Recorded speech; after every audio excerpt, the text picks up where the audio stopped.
कहा कि यही पाप आपको लगा है। फिर भगवान को बुलाया, कार्तिक भगवान आए, तो हम झूठ कभी नहीं बोलते, हम ईश्वर हैं। हमने जो बोला वो सत्य ही था कि अश्वत्थामा मर गया, तो अश्वत्थामा मर ही गया था। लेकिन तुमसे उसने पूछा कि हाथी मरा गया आदमी, ना हम बोले ना तुमको बोलना चाहिए था, हम ये नहीं बोले, तुम जो बोले हो वही पाप लगा है। तो भागवत भगवान की अंत में पीछे नरक गया और कहते हैं कनिष्ठा अंगुली गल गई और अंत में आकर के वो तो धर्मराज युधिष्ठिर है, धर्मराज की गति को पराजित हुआ और वहां से फिर राज चला। इधर परीक्षित जी महाराज धीरे धीरे धीरे धीरे बढ़ने लगे, विवाह हो गया, 4 पुत्र हुए हैं। सबसे बड़े पुत्र का नाम है जनमेजय। गुरु जनमेजय महाराज। एक दिन परीक्षित जी महाराज जंगल घूमने गए, जंगल विहार करने गए। भगवान के चले जाने के बाद कलयुग का प्रादुर्भाव हुआ, कलयुग आने लगा। लेकिन परीक्षित के डर से कलयुग संसार में नहीं आता है, जंगल जंगल भटकता है, जंगल में जो ऋषि मुनि है उनको कष्ट देता है। एक दिन परीक्षित जी महाराज जंगल में गए और जंगल में देखा कि वो गैया है, एक बूढ़ा बैल है। बैल को एक ही पैर है, 4-3 पैर नहीं है, कट गए हैं। गैया से बात करता है, बैल रोता है, गैया रोती, आपस में बात करती है। तो ऋषि उसको देखा, थोड़ा मन कि क्या बात है, क्यों रो रही है, क्या करके पूछा तो बैल कहता है हम धर्म है, और गैया कहती हम पृथ्वी माता है, क्यों रोती हो? इस धरती पर अब पाप होना शुरू हो गया है। बोलो भागवत भगवान की। वो भजन है ना कबीरदास का, जल से पतला कौन है, कौन भूमि से भारी, और कैसे है, कौन भूमि से भारी, कौन सबसे तेज चलता है, कौन अगर से तेज है, कौन काजल से कारी, है ना। उत्तर में क्या दिया है कि पाप भूमि से भारी, है ना। जल से पतला ज्ञान है ना, जल से पतला ज्ञान है, और जल से पाप भूमि से भारी, और कलंक काजल से काली, है ना, सब दिया है। तो ये सब है बातें, काफी पाप होने लगा है और पाप से ये धरती दब जाएगी, इसलिए हम पाप से डरते हैं। धर्म का तुम कौन हो भैया, का हम धर्म है, तुम्हारे 4 पैर होने का ये 1 पैर क्यों है? कहा 3 पैर तो कट गए हैं। क्या क्या कट गया है? कहा दया कट गया है, सत्य घट गया है, और क्षमा तपस्या घट गया है। सत्य, तपस्या और दया ये नहीं रहा है। कलयुग में क्या होता है कि जैन कैन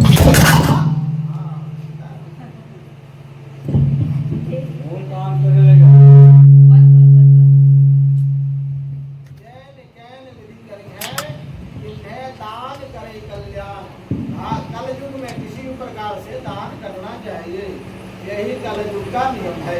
तो 1 पैर बचा है, जैसे तैसे दान कर करके कल्याण किया जा सकता है। बोलो भागवत भगवान की जय, वृंदावन बिहारी लाल की जय। कहा हम किसके बारे में बोले, किससे झगड़ा ले भैया, इसलिए जो दुख देता है तुम आज न तो कल तुम्हारे सामने हो ही जाएगा। तो परीक्षित को समझा गए, परीक्षित वहां से चल ही रहे थे कि कलयुग सामने प्रकट हो गया। बोलो भागवत भगवान। कलयुग कहा कि भैया तुम कौन हो? कहा हम कलयुग है। कहा कलयुग तुम यहाँ कैसे आ गए, इसको तुम ही कष्ट देते हो क्या? कहा कि हमारा ही काम है, हमारा राज्य चल रहा है, धनुष लेकर के परीक्षित कलयुग को मारना चाहता है, जो ही बाण चलाना चाहता है तो ही कलयुग सीधे आकर के चरणों में माथा रख देता है, और क्षमा बड़न को चाहिए छोटन को अपराध, कहते हैं भगवान। परीक्षित ने कलयुग से कहा तुमको शरणागति हो गए, तुमको हम मार तो नहीं सकते हैं, लेकिन तुम जो कहो सो कहे। कहा कि हम जिंदा ही रहना चाहते हैं, मरना नहीं चाहते हैं। तो कैसे? कहा कि जब तक आप राज कर रहे हो तब तक तो हम क्षेत्र में नहीं जा सकते, तो कि हमको अब यहाँ रहने की आज्ञा भगवान ने दी है, तो हमको रहने का कहीं जगह दे दो। कहा कहाँ रहना चाहते हो? कहते जहाँ आप दे दोगे महाराज वहीं हम रह जाएंगे, हम आपके तो चेला हो गए। तो परीक्षित ने कहा तुमको हम 4 चरणों में तुम्हारा जन्म है, सतयुग, त्रेता, द्वापर, तब कलयुग, इसलिए तुमको हम 4 जगह रहने की आज्ञा देंगे। कहाँ कहाँ रहोगे? जहाँ झगड़ा होता है वहाँ रहो, जहाँ शराब पिया जाता है वहाँ रहो, ठीक है। और कहा कि जहाँ झूठ बोला जाता है वहाँ रहो, जहाँ गंदे काम होते हैं वहाँ रहो। 4 जगहों पर रहने की आज्ञा दिया गया। और आज भी कलयुग इसी 4 जगह पर रहता है। आज भी सीमा नहीं तोड़ सकता, ये सनातन का नियम है। 5वें जगह पर कलयुग नहीं आया। तब कलयुग ने कहा महाराज अच्छा जगह दिया, हमारे भी बच्चों हम लोग विवाह हुआ है, शादी हुई है, हमारे रिश्तेदार आएंगे तो कहाँ जाएंगे रहने के लिए? शराब खाने पर। तो बताओ महाराज अच्छा जगह।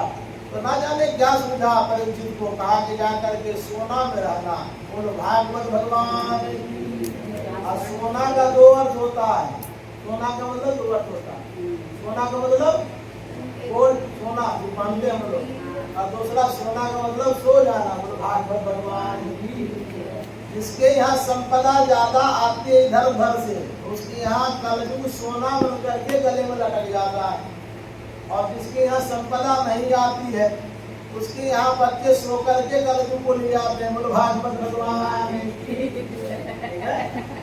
आ गया कलयुग घर में। जिसके यहाँ संपदा इधर उधर से आएगी उसके यहाँ गले में सोना बन करके कलयुग आ जाएगा। और जिसके यहाँ कलयुग का प्रवेश नहीं होगा उसके बच्चे खूब सोएंगे, रात भर जगेंगे दिन भर सोएंगे, तो कलयुग आ जाएगा। सोना दोनों तरफ से सोना हो जाता है और हर घर में कलयुग आ जाएगा। अब पापा भी उठावेंगे, सुबह सुबह झगड़ा करेगा, कला के घर में कलयुग होगा। भागवत भगवान की ये सब पहले से निर्धारित है, कोई बनी बनाई बातें नहीं कही जाती। भागवत भगवान में लिखा है कलयुग का प्रवेश हो गया। कलयुग ने कहा कि इस राजा के ऊपर राज ना करेंगे, मालिक के ऊपर तो राज कैसे होगा? जो मुकुट पहने था परीक्षित, उसी में आकर के वो सोने का बना था, सो कलयुग आकर के माथे में घुस दिया मुकुट में, मुकुट से घुस दिया खोपड़ी में, हो गई खोपड़ी खराब। महात्मा ने कहा अरे आप क्या बोल रहे हो? जो कलयुग परीक्षित को देख करके भाई हो गया, चरण पकड़ लिया, वो उसके माथे में घुस गया। आगे साधारण मुकुट न था। जब पांडवों को जब वो मिला था रहने के लिए, एक जंगल जो मिला था साफ कर करके जो रहा था, वो पटवारे में मिला था। उस पटवारे में नहीं, इंद्रप्रस्थ पूरे राज्य का नाम है। हाँ इंद्रप्रस्थ, उसका नाम इंद्रप्रस्थ था। हस्तिनापुर पूरे राज्य का नाम है हस्तिनापुर। इंद्रप्रस्थ जो दिल्ली है वो जंगल था, उसको लगा के बनाया था। उसी में अश्वमेध यज्ञ किया, उसमें जरासंध को मार करके भगवान प्रकट कर दिए। तो जरासंध का मुकुट लेकर के भीम ले आया था और भीम ने आकर के उसे अपने खजाने में जमा कर दिया और उसी खजाने से निकाल के मुकुट पहन लिया। और परीक्षित जो मुकुट पहना था वो जरासंध का था, इसलिए जरासंध का सोना की काट न था। भागवत भगवान, इसलिए उसकी हो गई खोपड़ी खराब, पहुंचा समीप मुनि के आश्रम में और बुद्धि हो गई खराब। तो पिता सीधा बोलने लगा पानी पिलाओ महात्मा जी। महात्मा जी आंख बंद करके भगवान का ध्यान कर रहे थे, मन न माना, बहुत गुस्सा आया। गुस्सा आया तो मरा पड़ा था सर्प। देखो व्यवस्था जैसी खोपड़ी हो जाएगी, व्यवस्था वैसी बनने लगेगी। भागवत भगवान का नियम है, आप जैसा सोचोगे नियम वैसे बनने लगेंगे, और अच्छा सोचोगे थोड़ा बाधा तो होगा लेकिन नियम बनते रहेगा। इसलिए विचार अच्छा करना चाहिए। अब हुआ क्या, हो गई खोपड़ी खराब, पड़ी थी मरा हुआ सर्प, इधर उधर देखा मरा हुआ सर्प पड़ा था, समीप महात्मा के गले में डाल दिया और डाल के चला गया। और किसी ने आकर, उसका बच्चा था 5 वर्ष का बालक और उस बच्चे का नाम था श्रृंगी। किसी ने आकर के श्रृंगी से कहा तुम्हारे पिता के गले में सांप धर दिया, अब तुम रोज गायत्री जप करते, तुम्हारे शक्ति नहीं है। तो क्रोध में आकर के जल उठाया और संकल्प कर दिया कि जिस भी राजा ने हमारे पिता का अपमान किया है उसको आज से 7वां दिन तक्षक नाग काट लेगा, वो मर जाएगा। बोलो भागवत भगवान की। बाघ वज्रम ससर्ज सह, कहते उसने कह दिया कि 7वें दिन तक्षक काट लेगा, मर जाएगा। दौड़ करके पिता के आया, पिता के गले में सांप था इत्यादि होने लगा। कहा क्या हुआ, क्यों रोते हो? कहा मैंने श्राप दे दिया है, राजा को तक्षक काट लेगा।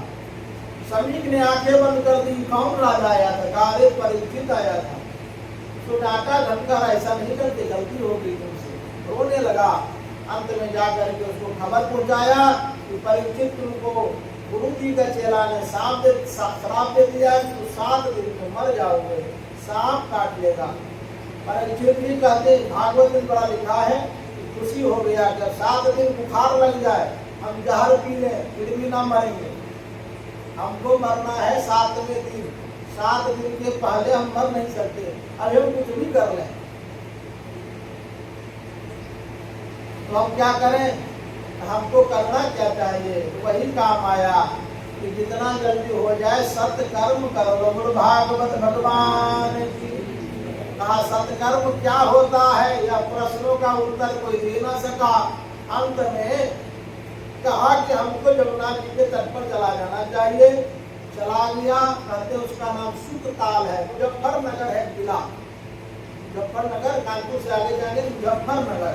अब मुजफ्फरनगर में गंगा जी है, गंगा जी के तट पर वट वृक्ष है, उसी का नाम है सुकताल। सुकताल क्षेत्र है। सुकताल पहुंचा और सुकताल में गंगा के तट पर बैठा तो बड़े बड़े महात्मा आकर के उसके शरणागत को हल्ला हो गया कि श्राप मिल गया राजा को। भोगे सब महात्मा ने बोले क्या करना चाहिए? कहा महात्मा ने संदेश भिजवाया है कि कुछ सत्कर्म कर लो। तो सत्कर्म क्या होता है भैया? कोई नहीं जानते हैं। वही व्यास जी भी आ गए। कहा कि सत्कर्म के बारे में हम कुछ जानते नहीं है। बोलो भागवत भगवान की। जैसे धर्म, कोई कहे कि धर्म क्या होता है, इसका कोई उत्तर नहीं है। सीधा सा मतलब है कि जो तुमको अच्छा लगे, निर्णय करे कि इसको करने से मन शांति होती है, उसी का नाम सत्य कर्म है। ठीक है, उसी का नाम धर्म है। और पहुंचा, सबने सब जवाब दिया, किसी ने कुछ उत्तर नहीं दिया। उसी समय सुखदेव जी महाराज के मन में आया कि कोई भगत आया है, उसको जाकर के कल्याण करें। और सुखदेव जी महाराज का प्राकट करो। सुखदेव जी महाराज की।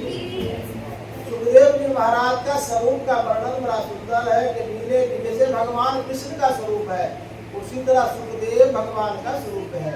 कहते हैं कि जब ब्राह्मण अश्वत्थामा के द्वारा बाण जला करके श्राप मारने की कोशिश की गई तो भगवान कृष्ण आकर के उसको बचाए हैं। उसी प्रकार आज ब्राह्मण के बालक के द्वारा शब्दों के द्वारा उसको बाण मारा गया है, तो भगवान कृष्ण ही सुखदेव बन करके उसी रक्षा करने के लिए सुकताल पर पधारे हैं। संतों ने खड़े हो गए, परीक्षित भी खड़ा हो गया। परीक्षित के मन में आया कि इतने महात्माओं का मैंने दर्शन किया, जो राजा है, भंडारा कराते रहते, महात्मा आते रहते हैं, लेकिन आज तक इस महात्मा को मैंने कभी नहीं देखा। आज पहली बार इससे आंखें चार हुई है। और करें क्या, कुछ समझ में नहीं आता है। तो एक महात्मा आकर के बोला, इसका नाम सुखदेव है, कि बहुत समय तक रुकेगा नहीं तुम्हारे दरवाजे पर। आप क्या करें, कितनी देर रुकेंगे? कहा एक गाय जितनी देर में तू ही जाए, एक देसी गाय जितनी देर तू ही जाए, उतना ही देर यह रुकता है। और इसको यदि रोकना है तो कुछ अच्छा काम करो, कुछ पूछो इससे। क्या पूछे? कुछ तो पूछो। मुस्कुराने लगे। परीक्षित के मन में कुछ न आया, घबरा। परीक्षित को देख, सुखदेव को देखकर परीक्षित मानो कि शुद्ध बुद्ध हो गया। और परीक्षित ने हड़बड़ा करके पूछा कि गुरुजी एक प्रश्न करना चाहते हैं। सुखदेव मुस्कुराए, कुछ बोले नहीं। कहा कि सबने कहा कुछ तो पूछो, एक प्रश्न मत करना, तब चला जाएगा। तब कहा कि जिसको जल्दी मरना हो उसके कल्याण का उपाय क्या हो सकता है? बोलो भागवत भगवान की। मरने वाले का उपाय, जल्दी जिसको मरना हो, क्षण भर में मरना हो, उसका कल्याण चाहता हो तो कल्याण कैसे होगा। सुखदेव जी उसके प्रश्नों को सुनकर के तुरंत बैठ गया और उसके उत्तर देने लगे। बोलो भागवत भगवान की। परियाने से देवस्ना कृतम लोक हितम विवाह। राजन, तुम्हारा जो देखो वो एक गाय को धोने वाला आदमी महात्मा तुरंत बैठ गया। कहा घबराते क्यों? कहा कि तुमको यदि मरना है, परियाने से देवस्ना, यानी तुम्हारा यह प्रश्न तो नहीं है। तुम कहते कि मैं एक प्रश्न पूछना चाहता हूँ, लेकिन यह प्रश्न तुम्हारा तो नहीं है। तुम्हारा प्रश्न तो और गजब का है। क्या है? कहा तुम तो संसार का प्रश्न किए हो। यहाँ जो जीव जन्म लेता है सबको मरना पड़ता है, इसीलिए यह संसार का प्रश्न है। इसीलिए तुम्हारे प्रश्नों को उत्तर देने के लिए हम तुम्हारा कल्याण कर देंगे। बोलो भागवत भगवान की। यदि राजन तुम कल्याण चाहते हो अपना, तो मेरा दर्शन ही काफी है। हम दर्शन दे दिए, तुम्हारा उद्धार हो गया, इसमें कहीं कोई संशय नहीं होगा। लेकिन सुनो राजन, मरता यहाँ सब कोई है। कहा कैसे महाराज? कहा भगवान की यहाँ जब जीव जाता है और वहां से जब भगवान इस धराधाम पर भेजते हैं, कहते हैं 100 वर्ष की आयु लेकर के तुम धराधाम पर जाओ। तो 100 वर्ष में हम क्या करते हैं? कहते हैं 100 वर्ष का सीधा सा हिसाब लिखा है कि 100 वर्ष में 50 वर्ष तो रात होगी, 50 वर्ष दिन होगा। क्यों? 100 वर्ष होगा बराबर 24 घंटे का, 12 रात, 12 घंटे रात्रि, 12 घंटे दिन। रात में हम लोग क्या करते हैं? सोते हैं। तो 50 वर्ष तो सो गए। बोलो भागवत भगवान की। हिसाब है ना, 50 वर्ष तो सीधा सीधा सोए और 50 वर्ष में क्या काम किए? 85 वर्ष बचा ना, 50 वर्ष रिजर्व हो गया सोने के लिए। और 50 वर्ष में हम लोग 25 वर्ष तक तो हम पढ़ते हैं। बोलो भागवत भगवान। 25 वर्ष तक पढ़ते हैं। कितना बचा? अब बचा कितना? 25 वर्ष। अब 25 वर्ष में फिर क्या करते हैं? फिर कुछ दिन तो नौकरी के लिए ढूंढते हैं, इधर फार्म भरो, उधर फार्म भरो। 5 वर्ष उधर चला गया, बचा 30 वर्ष। बचा कितना वर्ष? 20 वर्ष। 20 वर्ष में फिर शादी होगी, फिर ससुराल कुछ दिन आना जाना होगा। और भागवत भगवान 4-5 वर्ष ससुराल में रहेंगे, है ना। उसके बाद बच्चा के इधर 15 वर्ष। 15 वर्ष में फिर बच्चे हमारे होंगे, फिर उसको खिलाएंगे, पढ़ाएंगे। 5-7 वर्ष उधर चला जाएगा, तो कितना बचा उधर? खर्चा कितना हुआ? 40 वर्ष। बचा 10 वर्ष। 10 वर्ष में बच्चे होंगे तो उसको नौकरी नहीं कराएंगे। 5 वर्ष उधर दौड़ा दौड़ी करेंगे, इसको उसको नौकरी तो कराएंगे। फिर उसकी शादी करा देंगे, फिर उसके बच्चे होंगे, पोता पोती होगा तो उसको खिलाएंगे नहीं। बोलो भागवत भगवान। भगवान का भजन कहाँ किया? नाम लिया तो भगवान का। इसमें 50 वर्ष इसी में चला जाता है। तो 50 वर्ष सो गए, 50 वर्ष खेलते खेलते समय बिता दिया। भगवान की 100 वर्ष की आयु चली गई। तब हमारा कल्याण कैसे होगा? कहा भगवान का नाम जपना चाहिए। बोलो भागवत भगवान। कैसे भगवान का भजन करें भैया? कहा कर्मणा वाचा और मनसा। मन में कुछ काम आवे तो भगवान का पहले नाम सुना करते हैं। पहले गांव में लोग पैसा गिनते थे तो पहले एक नहीं करते थे, राम राम से शुरू होता है, एक नहीं जपते थे। एक बार नाम हुआ, राम हुआ, और फिर बीच में गिना 100, 2, 3, 4, 5, फिर अंतिम हुआ, फिर बोला राम, तब हो गया 100, हो गया 10,000 गिन लिया। तो 2 बार राम हो गया गिनते गिनते। कर्मणा, मनसा और वाचा। गाना गाओ, भजन और कीर्तन में यही अंतर है। भजन जब करेंगे तो मन लगेगा, और कीर्तन जब करेंगे तो पाप कटेगा। कीर्तन कहते हैं भगवान के नामों को बार बार जपना, कीर्तन कहलाता है। और भजन में इधर उधर की बातें जोड़ जोड़ के करते हैं, उसको कहते हैं भजन। भजन और कीर्तन में यही है। भजन करेंगे तो पाप तो ना कटेगा। आजकल हम लोग भागवत में भजन करते हैं ना, उससे पाप ना करता, वो आपको अच्छा लगता है। लेकिन जब शुरू में जपते हैं हरे रामा राम राम हरे हरे, हरे राम राम राम हरे हरे, हरे कृष्णा कृष्णा कृष्णा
लगा और परीक्षित के सामने सुखदेव जी महाराज आ गए और यहाँ से भगवान सुखदेव कथा प्रारंभ करते हैं।